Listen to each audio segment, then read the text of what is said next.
Now, someone asked me if you want to start a business in Nairobi, which is the best estate to start that business? Now, not every estate is good for business, especially in Nairobi.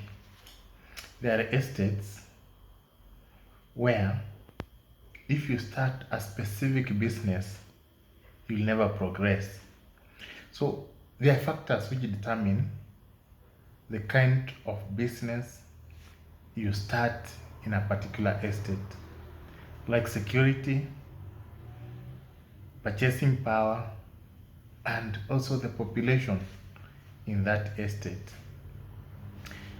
Now, for example, if you want to start hardware shop, which estate will you start the business?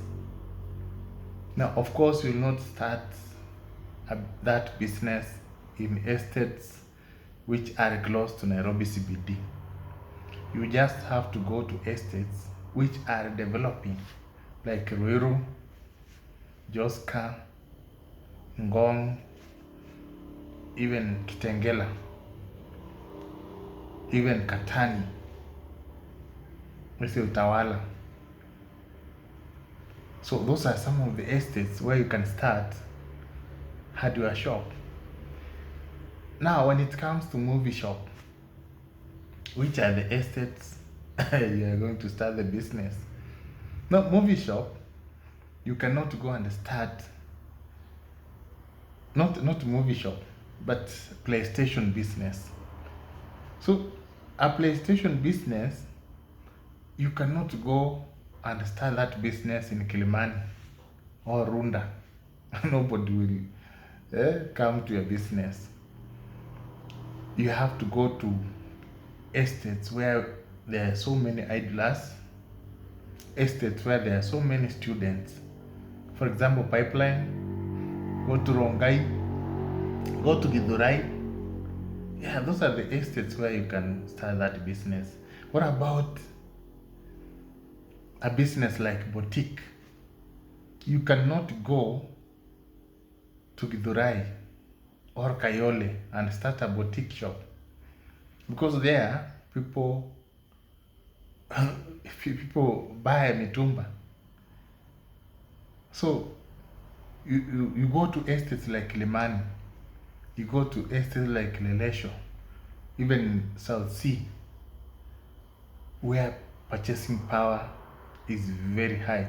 You go to estates like even Utawala can do, because there are so many people there living in their homes. They have money. Now, when it comes to, let's say, chemist, of course, chemist will start in all estates. But if you want to start a chemist in estates, low income estates, most of the drugs you are going to stock are counterfeit because they are cheap. If you start that chemist in estates like Limani or Kilelesho, you'll stock the original drugs. They are expensive, people can afford. So those are the dynamics, those are the things you are supposed to consider. Now, what about kinyozi? There is a controversy when it comes to kinyozi. Now, for example, in Pipeline, they charge 50 shillings to 150 shillings per head, but the population is very high. It is very high. So it means a day you can have, let's say, 30 clients. If you charge 100 shillings average, that is 3,000.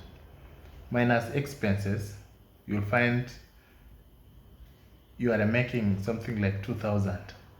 That is on the higher side. If you go to Kilimani,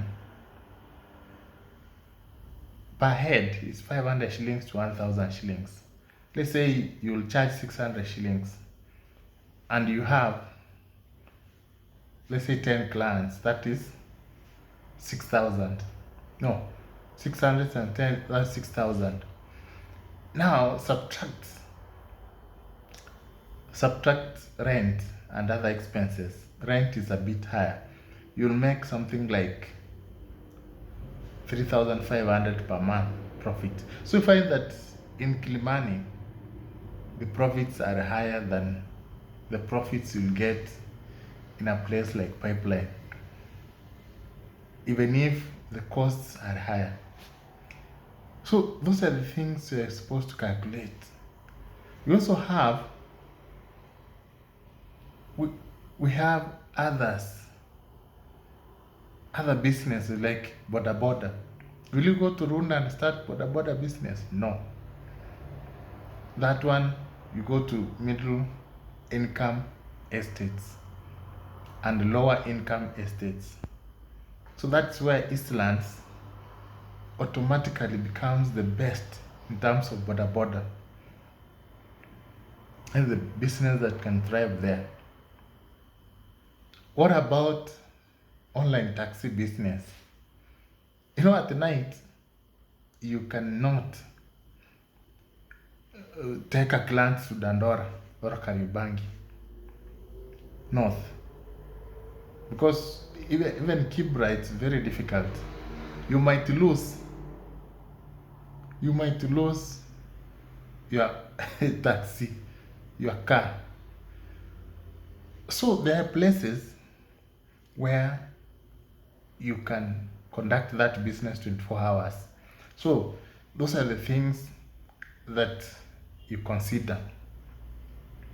So let's look at the main businesses so that you can start in Nairobi. For example, if you are starting PlayStation, the best estates are in Eastlands. PlayStation, you go to Moja, go to Kayole, you go to Githurai, you go to Pipeline, even Kitengela, Umoja, Rongai, go to Kawangware, go to Kangemi. Those estates, they're good for that business. Boda boda also good for that business. If you go to online taxi business, middle income and high income estates. If you want to start a chemist and make the highest amount of money, go to estates like Isili, where there are several Muslims. I know Muslims have several complicated cases, and they come to your chemist almost weekly. That is a place where you can thrive.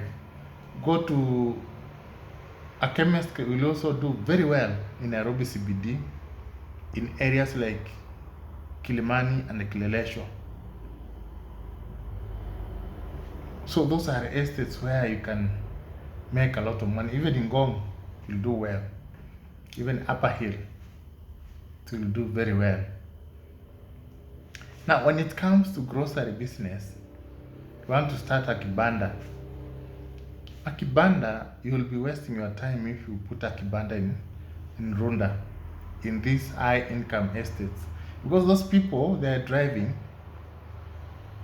they get their products from the supermarket. When they leave work, they pass through the supermarket, they buy there, and they go home. And the sad thing is that those estates, they don't have a space for kibanda. But if you go to a place like Rongai, you can even get a space there to put a kibanda. I've also said about hardware. What about M-Pesa?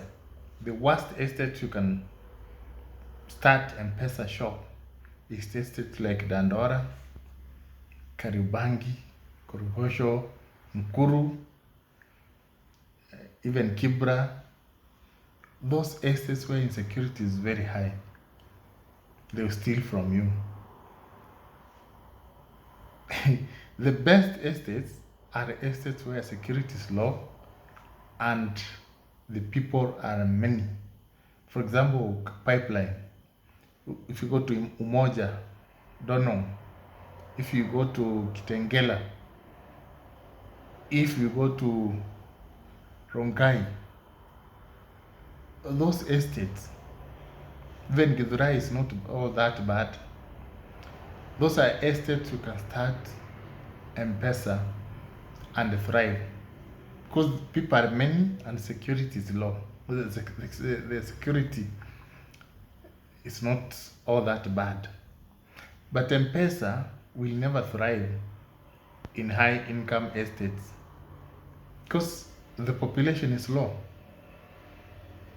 In a day, you'll get 3 or 4 people. So if you cannot start M-Pesa in those places, just go and do the business in Nairobi CBD. That is the most ideal place to start the business. What about business of hotel? Hotel business cannot do very well in most estates near where people live. But there are estates where that business can do very well. If you go to estates, there are estates where there are shops, where there are offices, and where there are people where people live. For example, if you go to South B and South C, you'll find a mixture of shops, offices, and apartments for living. That in that estate, expect people to buy food. So those are estates where you can start that business. And if you want to start fast food restaurant, fast food or coffee shop, you cannot go to Githurai and start that business. It will never thrive. It's you go to middle income estates. You go to estates where colleges are there, universities are there. So don't go to Cuba and start a fast food restaurant. It will never, and even a coffee shop. Nobody will sacrifice 600 shillings to buy coffee when he can go to a nearby shop, buy milk for 30 bob and the coffee 10 shillings, go and make tea and make coffee. So those are things you can consider. And for border, as I said, you just go to low income and middle income estates. Even the lowest, border is very cheap. Even in Kibra, you will thrive. But border in places like Kilimani, that one will be a bit difficult. Of course, they are there, but most people prefer taxi, and they also have their own vehicles. So generally, I've come up with a list of the best estates to start business in Kenya, in Nairobi. If you are planning to start any other business, just move to these estates. Go to Kilimani, go to Kileleshwa, go to South C, go to South B, go to Githurai, go to Pipeline, Tasia, go to Tawala, Kitengela, Rongai, go to Ngong, go to Hurlingham, go to Ruiru, go to Juja, go to Ruaka. So all those estates that are mentioned are very good for business. The worst estates are the most insecure ones. Those insecure estates, for example, you go to Ruma Estate, you go to Dandora, Kariobangi, you go to Kibra, go to Kirogosho, Nkurukwa Ruben, Nkurukwa Njenga. Those estates, never try to start a business, because once they see you have money, you'll be the target. number one target for robbers, and you'll never survive unless you are one of them. So that is all about starting the business in Nairobi. And I also forgot Eastleigh. Eastleigh, as you know, it is the business hub. I will do a boutique, online taxi, you can do boda boda, you can do real estate, you can do chemist, and many others. Eastleigh is thriving. It's one of the best estates. So you can share your opinion, and if you have started a business in Nairobi, tell others which are the best estates you think someone can start a business. And if you have not subscribed, subscribe today to get more of such videos.